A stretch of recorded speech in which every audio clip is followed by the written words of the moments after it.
Welcome to the I Love Wine and Dogs podcast, created, produced, and hosted by Heidi Huebner, with engineering and production by Timothy StoneDancer Coleman. This show was created to celebrate good wine, amazing pets, and people from around the world who are doing great things in their local communities.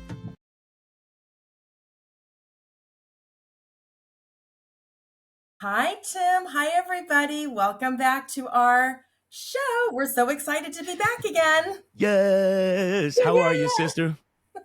So anything new in your life I need to hear about before we delve in? Oh, listen, you know what? It's been a very wild and crazy, set of days and weeks here in the Bronx, New York, but everything has, I think at this point, honestly, to be honest, I'm just learning to take every day like one moment at a time.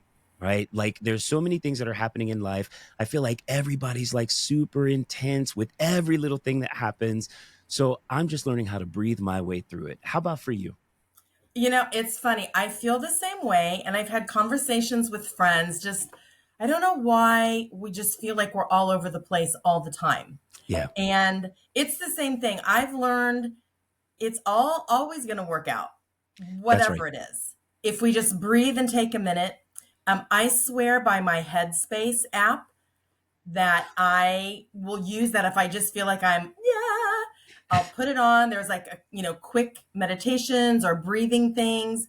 And I'm being able to do that more on my own when I just go take a beat because it works out. The universe has us. That's exactly right. That's exactly right. And if you participate in the belief that everything that is happening right now was meant to happen, and that there's a lesson inside of it, whether it's good or bad, whether you like what's happening or not, then I think it allows us to take a much bigger view of all these little small individual things in life. Very well said, my friend. I love that. I feel like I need to write that down. So I'm glad this is recorded. Yeah, me too. Me too. Well, listen, I'm really excited for our guest today.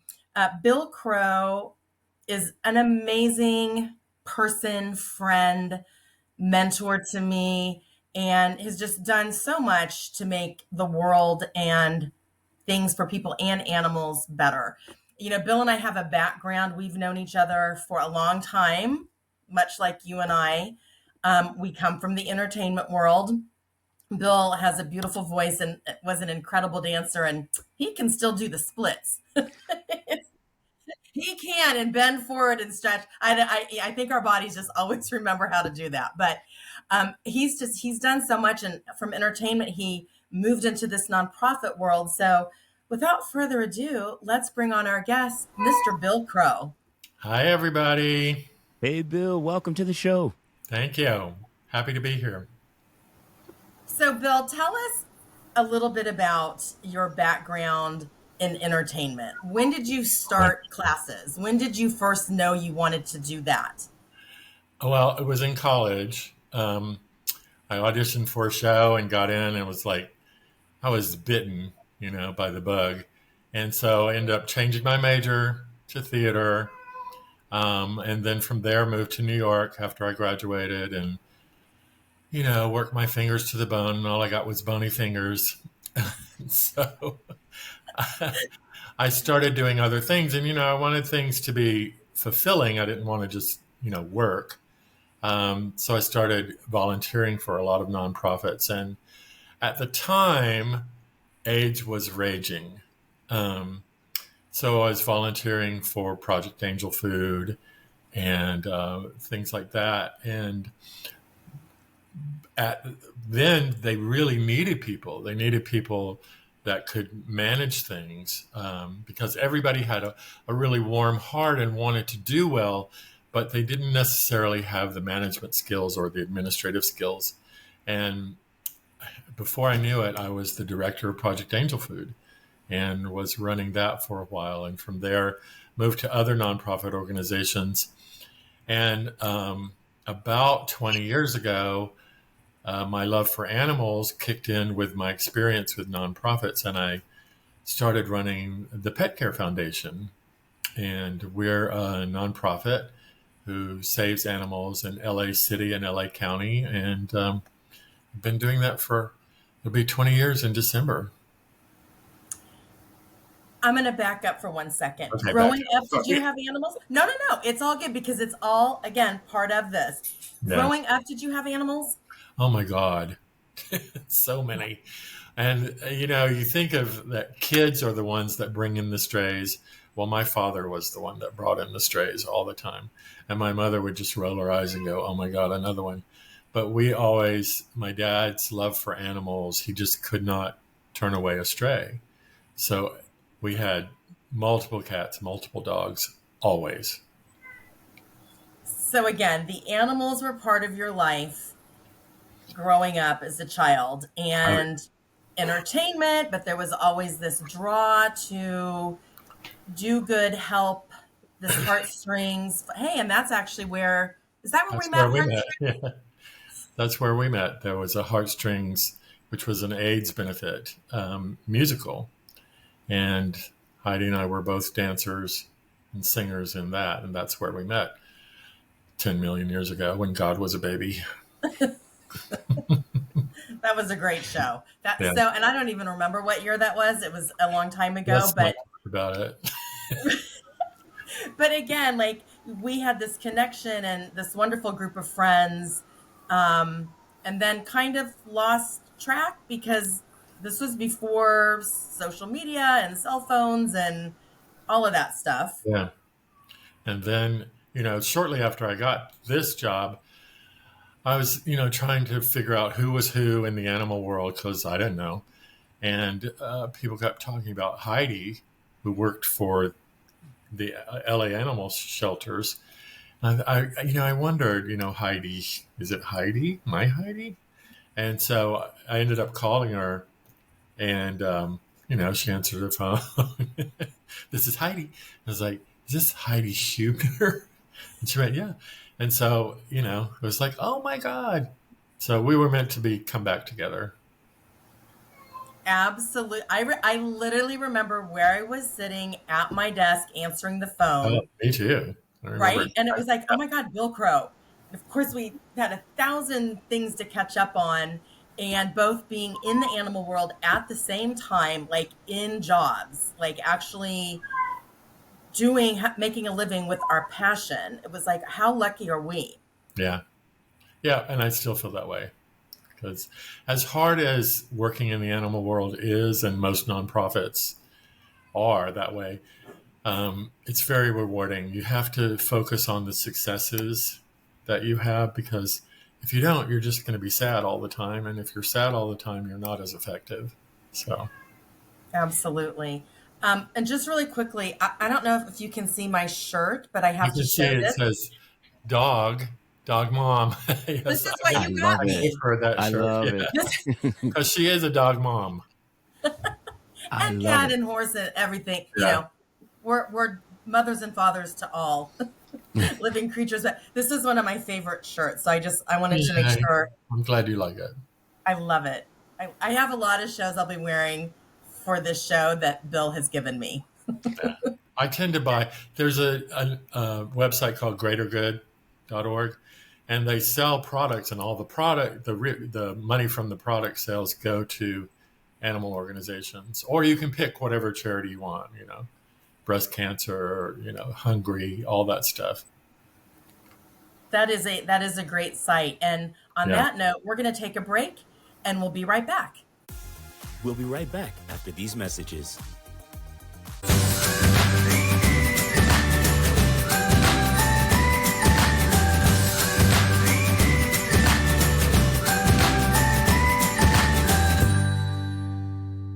Watch season 1 of I Love Wine and Dogs on Spotify. Wherever you live, go to your local shelter or work with your local rescue group to bring in your new forever loving baby if you're ready. Remember, you got to make sure you're ready for this commitment, but you can foster, you can volunteer. There are so many other ways that you can give back and help your fellow community in the pet world. Like, share, and subscribe on Facebook and Instagram at I Love Wine and Dogs. Welcome back to the show. All right, everybody, welcome back to the show. before we continue on with our interview with Bill Crowe, I wanted to just share the wine of today, Yummy. Edna Valley Chardonnay. This is another standard I always have at my house. It's just a nice little light wine, and I'm going to be cracking this baby up later tonight. So enjoy. Bill, That looks are there any delicious. wines that you like? Or Um, any fun well, I cocktails? mean, there's not particular brands, but I tend to go for a Pinot Noir. Um, no matter what I'm eating, I just love Pinot Noir a lot. It's a little lighter than Merlot and just a little sweeter than Cabernet. So I just really go for Pinot Noir. That is a good one. I'm going to have to find a good one and feature that on a future show. Tim's also a red wine lover. Oh, absolutely, absolutely, Yeah. my favorite. And just like you, Bill, it doesn't really matter what I'm eating, but I think different red wines pair really well. Most of my week, I'm a vegan, but on Sundays I cheat. This is my cheat day, Oh, yeah. and I have salmon, so of different ways and kinds. So yeah.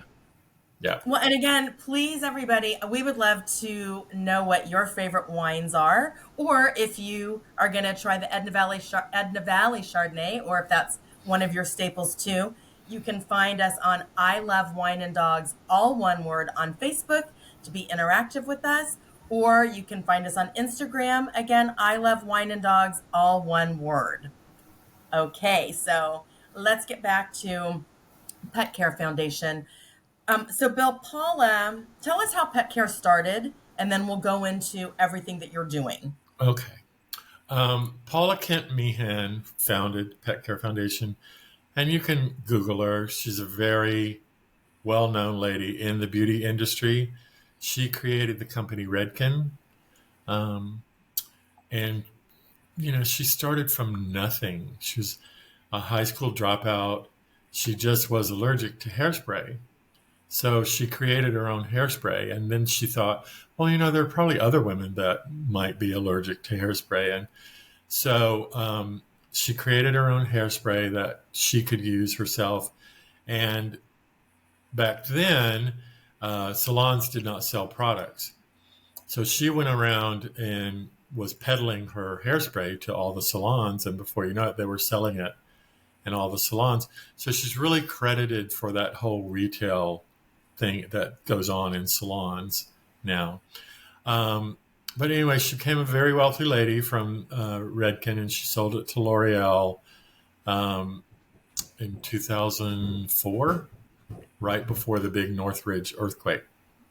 And so she made a lot of money from that sale. And she always loved animals. She always had dogs and cats. And right about 20 years ago, she decided to start a foundation, and she hired me to basically create it and define what it was going to do. And very grateful to her. She passed away about 10 years ago, but she left a lot of her estate to the foundation, so its work could go on in perpetuity. That's And beautiful. that's what we're doing today, yeah. Yeah, Keeping her Paula. legacy alive. Yeah, she was an amazing woman, and I'm grateful that I got to know her. And am also a part of Pet Care Foundation as a board member. Yep. And they do so many great things. Bill, let's talk about some of the programs that Pet Care's got going on. Well, our biggest one is our grooming program. A lot of people may not realize it, but strays and even owner surrender dogs that come in, they're often just a mess. Like you can barely recognize that they're a dog. They're so matted and dirty and fleas and ticks and horrible things that nobody wants to bring into their home. Well, we clean them up and make them beautiful, and then everybody wants to bring them into their home. And the grooming program has a 96% adoption rate, which means that every dog that we groom pretty much has a 96% chance of being adopted.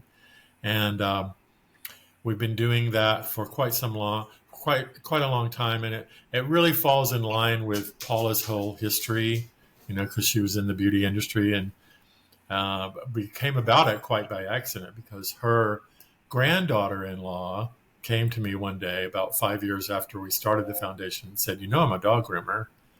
And so we just started very small, and now we have 8 groomers working in all the city shelters every day of the week, even Saturday and Sunday. We groom about 800 dogs a year, which is, it's amazing. The city shelters love us because we do that. And then we also do large-scale adoption events. And there are 6 LA city shelters and 7 LA county shelters. And so we do the adoption events simultaneously in each shelter. And it's so much better than doing it at a location because people can come to the shelter and see every animal, not just the ones that were selected to go to the park, for an adoption event. So it gives every animal at the shelter a chance. And those have been really successful. And then we also do a lot of social media, networking. It works. I mean, every animal that we decide to network, their chance of getting adopted just goes way up. And we also do a TV show that we go into the shelter and we film the animals and put it up on air. It airs on Beverly Hills City Channel and West Hollywood City Channel and LA City Channel. And it has a pretty high adoption rate as well. So if you get on TV, everybody wants you, So That's Bill, really we're going amazing. to put everything up there, but if where can people find, what's your website? It's Pet Care. And then Facebook and Instagram? Yeah, it's all just Pet Care Foundation, hashtag Pet Care Foundation. So please check out the website. The grooming, I love all of the programs, but the grooming program, when you see these dogs, and we're going to put some before and after pictures up as well, they smile. Can you imagine you can't walk or move your arm because the hair is so matted, and all of a sudden you can move your limbs, and dogs don't want to be dirty like that. Yeah. They just don't. That's even if exactly they're right. short-haired dogs and they don't have that tangled hair, just getting a bath if a dog's never had a bath in 9 years. Yeah. I mean, what the before and after pictures don't show is the smell. The difference is amazing. You go from a dog that you can barely be around because they smell so bad to one that smells like flowers. Yeah. Yeah. It is. It's just beautiful. It's my favorite program that you guys do. Yeah. And it touches your heart when you see some of the before and after pictures where you see this picture and you go, is that a dog or is that a dirty mop? We'll be right back after these messages. I Love Wine and Dogs podcast has brand new merchandise. Have you ever looked at something and realized you didn't need it until you saw it? ilovewineanddogs.shop, your one-stop shop to support loving pets, good wine, and great people doing awesome things in their communities. Visit ilovewineanddogs.shop and get that new merch. Yeah, so my question would be, once the animal is adopted, what is your process in terms of, I think about a college, and of course it's probably not at this level, but I think about it like an alumni program, right? Like the animals that have come through. Are the new owners sending you updated pictures and video and like, hey, here's how little Matthew is doing now, etc.? Yes, quite often they do. They send pictures and videos and letters and emails and texts saying how happy they are. And, and occasionally we get the ones that say this is not working out, and we try to help them with resources to make it work out. And if it doesn't, then we continue on to try to rehome the animal as well. That's really powerful because sometimes, especially kids, I think we've all been through. I want a dog. I want a cat. I want a little, I was a foster parent for a while and the girls wanted red-eared turtles. And so I was like, okay, sure, turtles. That can't be that intense. And it was intense. Yeah. Right. So you do need those additional supports and resources. So I guess just for our listeners, I just wanted to make sure people know it's not just about like you adopt the dog and then you're on your own. There are additional supports out there to help you properly care for the type of Right. Right. animal that you have. We have a lot of, if you go to our website, petcarefoundation.org, and click on pet info, there's a myriad of resources there. And then we're also can serve as a connection to other resources and dog trainers, cat therapists, all kinds of stuff. That was a great question, Tim. Thank you for bringing that up, posing that to Bill. I wish every city shelter had a grooming program. Mm-hmm. It would just make a huge difference. So if anybody hearing this is so inclined to say, hey, how do I do this? Get in touch with Bill and they can help you. This is the model for other shelters to be able to use. All right. What's the hardest part about this job? And do you ever want to throw the towel in? I never want to throw the towel in, no. But the hard part is people who don't want to put the work in. Things magically happen sometimes, and it's wonderful when they do. But quite often you bring an animal into your home and they're scared. They don't know where they are. They've been through all kinds of trauma. And, it takes them a while. I always tell people it may take 6 months. It may take a year for this animal to come to their full personality and be completely secure and at home with you.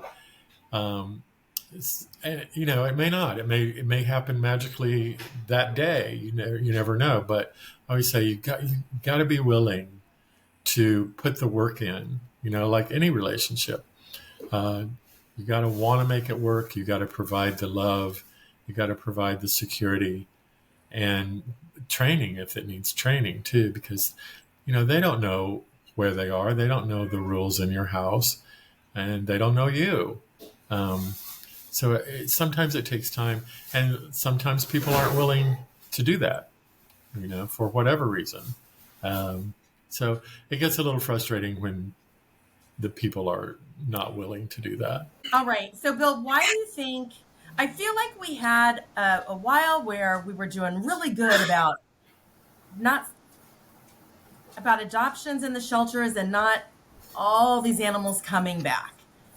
And I feel like we're overloaded again. Well, we are. I mean, during COVID, the shelters almost cleared out because people were home. And so they went and adopted, they went and fostered, and it was wonderful. But then, once it relaxed, the shelters got overrun again. And now, especially with dogs now, it used to be cats, but now it's dogs, especially big dogs.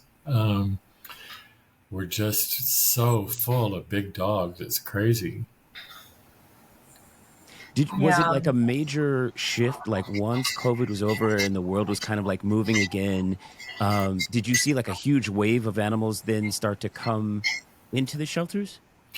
Yes, it wasn't immediate. It was gradual, but now it's kind of crazy. Yeah. Which is why we always say, please adopt, don't shop. We have so many beautiful animals in the shelters and that rescue groups have. You will find what you're looking for. And to follow up with that, I just want to say it may take a little more time than calling a breeder and getting what you want. But if you want a particular breed, there's pretty much a rescue group for every breed if you can't find it in a municipal shelter. And it may take a little bit more time, but it sure is worth it, I think. 100%. Bill, what can people in the community do? How can people help in their community? And if you're not ready to adopt, what are some other options that people can look into? Well, all of the municipal shelters and the rescue groups, the nonprofit rescue groups, they have foster programs where you can take an animal into your home for a short period of time or a long period of time, and foster it so that they have more room at the shelter and more room at the rescue group to save others. You can also, if you can't do that, if you just don't have a situation where you can bring an animal into your home, you can always volunteer. All the rescue groups need volunteers. All the city and county shelters need volunteers. Without the volunteers, the animals would be miserable because they just don't have the staff to sit and pet an animal for 30 minutes or whatever, or take them out for a walk. They just don't have the staff or the funding, to provide the staff for that. So volunteering is amazing, and it's so rewarding. And if you don't have the time for that, you can always donate. They always need, even just newspapers. The shelter and the rescue groups need newspapers to put down in the cages, and of course, food. Food is important. Toys, any blankets, pillows, dog beds. You can always donate, and of course, money. Money's always welcome. Right. And with social media, I always thought, wouldn't it be cool if local schools could partner with their local shelters and like each kid, I feel like they used to do that. They would do little field trips to read to the dogs and cats, but take it a step farther and they become an advocate and, post pictures of the dogs at school. Like, hey, this dog or cat or bunny, guinea pig needs a home or a foster. That's actually a really good idea. I don't know if that goes on right now, but if every kid was assigned an animal to network, that would be an amazing program. So we're going to talk about that offline and see if let's do a pilot and see how that works. I think that would be spectacular. Yeah, I do too. And would make a difference, right, Chubbs? Yeah, Chubbs. Chubbs Chubbs a rescue. Yes, they're all rescues. Now she's going to take purebred pug rescue. So you can get a purebred animal if that's your heart's desire. Absolutely. Bill, if I had a magic wand. You don't? I might. Bibbidi bobbidi boo. If I could grant a wish or two for you, off the top of your head right now, what would that be? It would be that every pet guardian, I don't want to say owner, guardian, would be a responsible guardian. They would spay and neuter, they would give them proper care, and they would adopt and not buy from breeders. So that's a multiple answer. I'm sorry. That's okay. If you have a couple more, throw them out there. As long as we're waving magic wands. I just thought I'd get them all in there. I like it. Is there anything else we didn't talk about that you want to address? I don't think so. So I do have one quick question. Good. So from something that you mentioned before that I honestly had never thought about in the way that you brought it up a moment ago, when someone adopts an animal, in my mind's eye, the expectation is that we're wanting that animal to already have all of the knowledge of everything that's in our brain. When you want to walk, when you want to eat, that, like all of these things, right? One of the things that you said really stuck with me was that the animal is also getting used to their new environment. Mm-hmm. They don't know what they don't know. Right. And so even if you've that knows how to sit and heel and all of those things, they still are new to you and they still are new to the environment. Right. And so one of the things that I just wanted to explicitly say, because you really covered it well, both of you have really covered it well. One of the things I wanted to explicitly say is that patience and getting to know your new family member is really, really important also for their emotional well-being because you don't know the situation they were in prior to you bringing them to your home. Right. Yeah, it's absolutely true. That's why I always tell people you've got to be willing to give it at least 3 months, at the very least, because they've got to learn your household. They've got to learn you. They've got to, and most animals are very anxious and willing to learn all that. And they want to learn it quickly because dogs especially want to please. Cats do too, don't get me wrong. But dogs especially, they're people pleasers, most of them. They want to be your friend. They want to be your companion. They want to, gel with your life. But you got to give them time to learn what that is, especially if they've been through, a rough time. It may take them longer to trust. But, older dogs tend to learn that faster.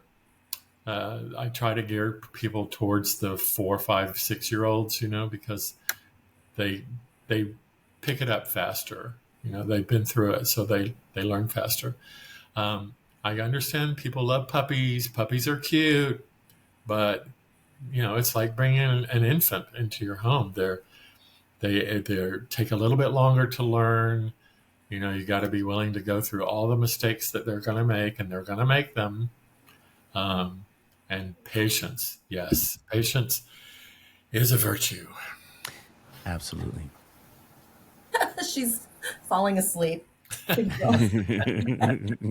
should have a glass of wine too, Heidi, to complete the picture. Right. So, Bill, you just touched on something that you need to look for the dog or animal that's right for your lifestyle. Oh, yeah. Please. That's the one thing that I want to say. Yeah. Please do your research if you're wanting a dog, especially, because different breeds have different characteristics. Like if you're a couch potato, you don't want a husky. They're beautiful, but they have to run, they have to hike, they have to have a job to do. And if you're not willing to play with them and hike with them, or at least walk a lot with them, they're not a good breed for you. Get something more couch potato.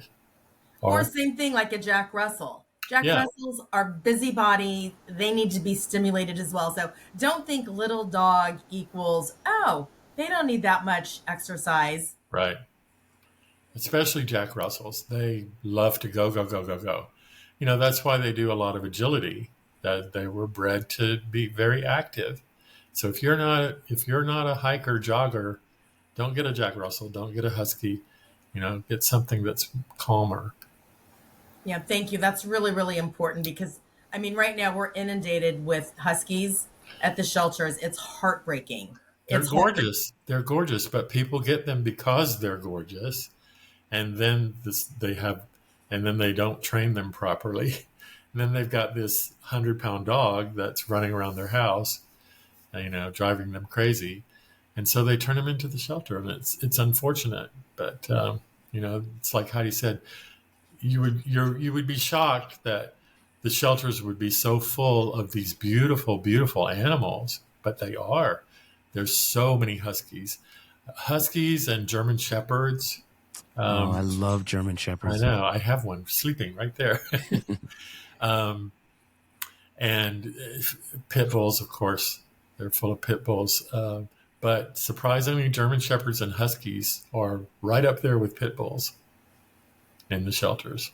So do you have, is there some sort of a chart that exists? I think one of the other things that people don't consider is the size of the space that they live in as they're choosing, their forever family member. I live in New York City. I'm in the Bronx, and it's an apartment building, and one of my neighbors has a Great Dane. And I remember the first time I saw, she's a beautiful, very well-behaved, Great Dane, but she's so big for the space. Yeah. And so he's always outside trying to walk her. And now I'm like, hey, listen, I'll volunteer to walk her if she needs an extra walk during the day. Like she needs to stretch her legs. I can see it. That's great. Right. So how do you coach people when they come in looking for their new family member? What are the types of things that you say to them so that they're actually in the right mindset and they're not just taken in by the cuteness of the animal. Right. Well, I'm a firm believer of if you want it to work out, you can make it work out. Like this guy that you said with the Great Dane in an apartment, he's made it work. And it sounds like he's willing to make it work. The question is, are you willing to make it work? So you can have a Great Pyrenees or a Great Dane in an apartment if you are willing to get them out and walk, 3 or 4 times a day. If you're not, then no, get a smaller dog. But you can every situation you can make it work. It's the person, what's going on in your head, what's in your heart, what can you do to make it work? Because the dog is going to love you, and all the dog wants is for you to take care of him and love him back. That was good. One more quick thing I want us to touch on. She is completely asleep. I can tell. She's out. Love it. I love it. I love it. If you already have another animal at home, you have to be careful and you have to introduce the new pet into the home the right way. Right. That's critical. Right. You can't just bring him in and go, here's your new brother. Even humans would reject that. So it's important to either do your research, learn about how to introduce an animal to another animal, which there's a myriad of websites, ours included, which can give you that information. Or if you have the funds, it's great to hire a trainer to bring them in, let them introduce the animals slowly. And, quite often it's a process of keeping them separated for a few days, a few weeks, something like that, if you can. But, do the research, do the homework. It always pays off if you do. Yeah. The resources are out there. I'm going to give a quick plug for this company called the Zoom Room. Zoom Room is great. I love them, and they are nationwide. They're a franchise, and I didn't know. I took Ripley the puppy, our Roddy puppy, there for puppy socialization and play groups and training. And they also have agility and obedience for older dogs. And sometimes something like that might be a little more reasonable than having a private trainer, depending on what your situation is. But, there are resources out there. You can reach out to Bill on Pet Care Foundation in your local communities. Reach out to me. We're all here to help and support you because that's what it's all about. It's all of us working together. Takes a village, as they say. Well, on that note, Bill Crowe, I love you. Thank you so much for being our guest. You're welcome. I love you too. Thank you for all the amazing work you're doing and continuing to do. You too. Tim, what can I say? I'm so lucky that you're my partner in this journey. Thank you. Hey, listen, thanks for having me along for the ride. I love you completely. Even if we didn't meet in some sort of a pet environment, we still met on the entertainment connection, and I'm so happy to be here. All right, everybody. Until next time, take care, adopt, and don't shop. Make it a great day.